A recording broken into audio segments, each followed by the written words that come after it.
Praise the lord. దేవునికి స్తోత్రాలు. నేను pastor Ratna Maitra from praise God ministry. ఈ రోజున యేసయ్య మన కోసం ఏం వాగ్దానాన్ని ఏర్పాటు చేశారో ఒక్కసారి చూద్దాము.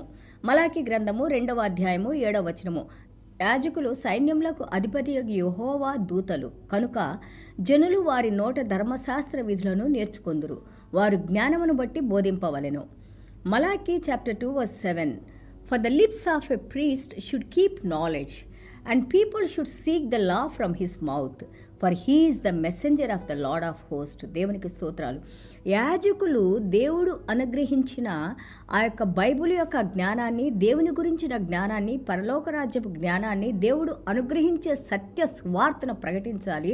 అది వారి పెదవుల మీద ఉండాలి. వారు చెప్పే బోధనలు దేవుడు చెప్పిన బోధలుగా, దేవుడు చెప్పిన మాటలు మాత్రమే వారి పలకాలని ఇక్కడ మలాకి గ్రంథంలో చెబుతా ఉన్నారు. This is God himself who has spoken to Malachi. ఆ మలాకి ప్రవక్తతో ఎంత బర్డన్తో, ఎంతో భారంతో దేవుడు ఈ మాటలు దేవుడు మనకి తెలియజేస్తూ ఉన్నారు. ఈరోజు మనము దేవుని బిడ్డలుగా వీటిలో ఒకవేళ సేవకులుగా ఉన్నవారమి, లీడర్స్గా ఉన్నవారమి, లేదా సంఘానికి వచ్చే బిడ్డలుగా, లేదా ఆయన చేత ఎన్నుకున్న బిడ్డలుగా వీటిలో ఒకవేళ మనము ఎందులో పడిపోయామో, ఏవి మనం చేయట్లేదో మనం ఒకసారి తెలుసుకొని దేవునిలో ముందుకెళ్తే మనకి ఎంతో మంచిది. దేవుని వాక్యం ఎప్పుడు కూడా జ్ఞానాన్ని ఇచ్చి నడిపిస్తూ ఉంటుంది. So messengers of the word, messengers of the word అంటే మత్తయి సువార్త 28వ అధ్యాయం 18 నుంచి 20 వచనాలు మనం చూస్తుంటే, he has given us the great commission, మహా ఆజ్ఞను దేవుడు ఇచ్చారు. మీరు వెళ్ళి భూప్రపంచం మొత్తానికి, సమస్త లోకానికి మీరు సువార్తను ప్రకటించండి. ఏ విధంగా? తండ్రి, కుమార, పరిశుద్ధ ఆత్మనామంలో సువార్తను ప్రకటించమన్నారు.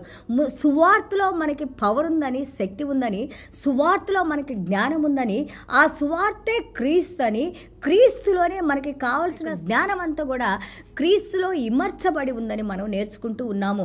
సో ముందుగా మనం సువార్తను తెలుసుకోవాలంటే ఆ యొక్క సర్వశక్తుడైన, లేదా సర్వాన్ని సృష్టించిన, దేవుని మాటతో సర్వాన్ని సృష్టించిన ఆ దైవ వాక్యమైన క్రీస్తుని గురించి మనం మొట్టమొదటిగా నేర్చుకోవాలి. ఆయన గురించి నేర్చుకోవటం అంటే పరలోక రాజ్య జ్ఞానాన్ని మనం పొందటం అని. ఆ పొందిన జ్ఞానాన్ని దేవుని యొక్క ఆత్మతో అభిషేకింపబడింది. ఏ సమయంలో ఏ మాటలు మనం మాట్లాడాలో దేవుడు మనకి బోధిస్తూ ఆయన జ్ఞానాన్ని, లేదా ఆయన శిలువ మరణాన్ని, ఆయన చేసిన యొక్క ప్రపంచ మానవాళి కోసం బలి అర్పణగా ఆయన చేసిన కార్యాలను మళ్ళీ మనం తిరిగి చెప్పినప్పుడు ఆ మాట ద్వారా, ఆ సువార్త ద్వారా ఎంతోమంది హృదయాల్ని పరిశుద్ధాత్మ దేవుడు స్పందింపజేసి వారి పాపాలు విడిచిపెట్టి దేవుళ్ళు నడుచుకుంటానికి దేవుడు వారికి హృదయాన్ని కలుగజేసి, ఆ రాయి లాంటి హృదయాన్ని దేవుడు తీసివేసి మాంసపు హృదయాన్ని దేవుడు మనకి అనుగ్రహించి ఆ హృదయం ద్వారా దాన్ని మనము నడుచుకుంటానికి దేవుడు మన కృపను అనుగ్రహిస్తారు. అదే మనకి నేర్పించింది. దేవుని వాక్యాన్ని వినేవారిగా ఉండాలి. ఆ వినిన వాక్యాన్ని విశ్వాసంలో మన హృదయంలో మనం స్టోర్ అప్ చేసుకోవాలి. ఆ స్టోర్ అప్ చేసుకున్న మాటని దేవుడు, పరిశుద్ధాత్మ దేవుడు మనం మాట్లాడేటప్పుడు ఏ మాటలు ఎంత అవసరానికి ఎంత అవసరమో అవి దేవుడు మనకు అనుగ్రహించి నడిపిస్తూ ఉంటారు. కానీ ఇక్కడ మనం మలాకి 2వ అధ్యాయం మనం చూస్తుంటే 8వ వచనం చూస్తే, అయితే మీరు మార్గము తప్పితిరి అంటే దేవుని మార్గంలోంచి you went away from God. ధర్మశాస్త్ర విషయంలో మీరు అనేకులను అభ్యంతరపరిచి, you spoke about yourself, you spoke all boastful things. దేవుని మాటలు నువ్వు పలకకుండా, ఆ దేవుని మాటల్లో సత్యాన్ని ప్రజలు గ్రహించి దేవుని యొక్క భయభక్తులు కలిగి జీవించడానికి నువ్వు మార్గాన్ని చూపించకుండా నీ సొంత మాటలు మాట్లాడి మార్గాన్ని తప్పి ఉన్నావు అని అంటున్నారు. This is one point we need to very క్లియర్లీ we need to today think about us. మనల్ని మనం ఆలోచించుకోవాలి. ఏ విధంగా మనం దేవుని వాక్యాన్ని బోధిస్తున్నామో, దేవుడు మనకి ఏర్పాటు చేసిన ఇరుకైన మార్గం నుంచి విశాలమైన మార్గంలో ప్రపంచానుసారంగా మనం జీవిస్తూ దేవుని మనం ఉపయోగించుకుంటున్నామా? దేవుని దగ్గరికి వచ్చేవారిని అభ్యంతరపరుస్తూ మనం ఆ గౌరవాన్ని పొందుతున్నామా? ఆలోచించాలని దేవుడు చెప్తా ఉన్నారు. మన ప్రవర్తన, మన కుటుంబ ప్రవర్తన, మన కుటుంబ సభ్యులు ప్రతి ఒక్కరు కూడా దేవునిలో పరిశుద్ధత కలిగి, భయభక్తులు కలిగి, దేవుని జ్ఞానం కలిగి, దేవునికి లోబడి, దేవుని గౌరవించి, దేవుని పూజించి మాదిరికరంగా ఉన్నవారు వాక్యం చెప్పాలని, నీతిమంతులుగా ఉన్నవారు ఆ నీతిని పంచాలని, పరిశుద్ధులుగా ఉన్నవారు పరిశుద్ధతలో నడవాలని దేవుని వాక్యం మనకు బోధిస్తూ ఉంది. మనము ఈ రోజున ఆ యొక్క క్రీస్తు అనే బండ మీద, ఆ పునాది మీద మనం గృహం కట్టుకోకుండా మన సొంత మాటలతో మనం కట్టుకుంటా ఉంటే అది ఎలాంటి గాలివాన వచ్చినా కానీ, తుఫాన్ వచ్చినా కానీ, ఏ చిన్న వర్షం వచ్చినా కానీ అది కూలిపోయేలాంటి ఇళ్ళని, దేవాలయాన్ని మనం కట్టుకుంటా ఉన్నాము. క్రీస్తు కట్టుకున్నారు. క్రీస్తు అనే బండ మీద కట్టుకున్నది అది క్రీస్తు కట్టిన సంఘము. క్రీస్తు ఆ ప్రదేశంలో ఉంటారు, క్రీస్తు కాపాడుకుంటారు. సంఘం అనేది అది క్రీస్తుది, ఆయన యజమాని, మనం కేవలం ఆయనకి దాసులము. ఆయన మనల్ని ఎన్నుకున్నారు. ఆయన చెప్పిన ప్రకారం మనం చేసినట్లయితే ఆ సంఘాలు ఎంతో ఉపయోగపడి మాదిరికరంగా ఉండి ఇప్పుడే కాదు నిరంతరము దేవుని చేత కొనియాడబడే సంఘాలుగా ఉంటాయి. దేవునికి స్తోత్రాలు. లేవీయులతో చేయబడిన నిబంధనను నిరర్ధకము చేసి ఉన్నారు. He saying that they did not honour the covenant which I made with them. నేను మాట్లాడిన మాటలకు వాళ్ళు గౌరవం ఇవ్వకుండా నడవకుండా దేవుణ్ణి నిర్లక్ష్యం చేశారంట. దేవుడు మనకు జ్ఞాపకం చేస్తూ ఉన్నారు. కాబట్టి దేవుణ్ణి పోలి నడుచుకుంటానికి దేవుడు మనల్ని ఎన్నుకున్నారు. ఆయన మాటలు ఎందుకు గౌరవించి మాటలకు లోబడి ఆ మాటల ప్రకారం మనం జీవించడానికి దేవుడు మనల్ని ఎన్నుకున్నారు. ఆ రోజున లేవీల గురించి లేకపోతే పాత నిబంధన గ్రంథంలో జరిగిన వాటి గురించి చెప్పుకోవడానికి మనకు చాలా సంతోషం, ఎందుకంటే అవి మనం చేయలేదు. కానీ ఈ రోజున పరిశుద్ధాత్మ దేవుడు మనకు జ్ఞాపకం చేస్తున్నారు. అదే నిబంధనని యేసయ్య మనతో చేసుకున్నారు. మనం ఏ విధంగా నడుస్తున్నాము, మనం ఏ విధంగా దేవుని గౌరవించాము, ఇవన్నీ కూడా మనల్ని పరీక్షించుకోవాల్సిన సమయం వచ్చింది. ఈ పరీక్షలో మనం పాస్ అయినట్లయితే, ఈ పరీక్ష ద్వారా మనం చేసిన తప్పులు మనం తెలుసుకొని దేవుని పాదాల దగ్గర మనం వేడుకున్నట్లయితే మనకి పరలోక రాజ్యంలో లేదా ఆ యొక్క తీర్పులోకి వచ్చే ఆ యొక్క సమయాన్ని దేవుడు తీసివేసి మనం కేవలం దేవుని దగ్గర నుంచి వచ్చే బహుమతులు పొందేవారుగా దేవుడు మనం దీవిస్తారు. This is the time for us to repent, to come back, to confess, to ask God forgiveness and then walk in that salvation. మనం దేవుని దగ్గరకు వచ్చి మన తప్పుల్ని పశ్చాత్తాపడి పాపాలని ఒప్పుకొని దేవుని పరిశుద్ధ రక్తంతో మనం కడగబడి తిరిగి ఆయన క్షమాపణ పొంది మనము ఆయన రక్షణలో భయంతోనూ వణుకుతోనూ నడిచేవారిగా ఉండాలని God has called us, God is expecting from us. దేవునికి స్తోత్రాలు. అలాగే చూడండి, మలాకి 2:9 మనం చూస్తుంటే, నా మార్గములను అనుసరించక ధర్మశాస్త్రమును బట్టి విమర్శించట్లో మీరు పక్షపాతులు గనుక జనులందరి దృష్టికి మిమ్మల్ని తృణీకరింపదగిన వారిగాను నీచులుగాను చేసి ఉన్నాను. చూడండి, ఇదే సైన్యములకు అధిపతి యెహోవా వాక్కు అని అంటున్నారు. మీరు పక్షపాతం అంటే మనుషులు ఏది వినడానికి సొంపుగా ఉంటుందో ఆ మాటలను మాట్లాడవలసిన సువార్తను మాట్లాడకుండా ఏ విధంగా వాళ్ళకి కావాలో ఆ మాటలు మాట్లాడుతూ ఉంటుంటే, ఇక్కడ దేవాది దేవుడు అంటున్నారు, వాళ్ళ ముందే మిమ్మల్ని నీచులుగా నేను తృణీకరించి నిరాకరించి మిమ్మల్ని తీసివేస్తాను అని అంటున్నారు.